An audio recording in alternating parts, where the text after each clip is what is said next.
നമസ്കാരം. പൊതുമുതൽ നശിപ്പിച്ച കേസിൽ കോടതി റിമാൻഡ് ചെയ്ത മകനെ പോലീസ് സ്റ്റേഷനിൽ ചെന്ന് കണ്ട് പുറത്തേക്കിറങ്ങിയ മാതാവ് കുഴഞ്ഞു വീണ് മരിച്ചു.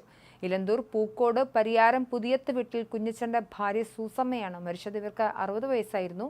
ഇന്ന് രാവിലെ 11:30 പത്തനംതിട്ട പോലീസ് സ്റ്റേഷന് മുന്നിലാണ് സംഭവം. കോടതി റിമാൻഡ് ചെയ്ത മകൻ ചെറിയാനെ പോലീസ് സ്റ്റേഷനിൽ സന്ദർശിച്ച ശേഷം പുറത്തിറങ്ങിയ സൂസമ്മ ട്രാഫിക് സ്റ്റേഷന് മുൻവശമുള്ള കൽക്കെട്ടിലിരിക്കുമ്പോൾ കുഴഞ്ഞു വീഴുകയായിരുന്നു.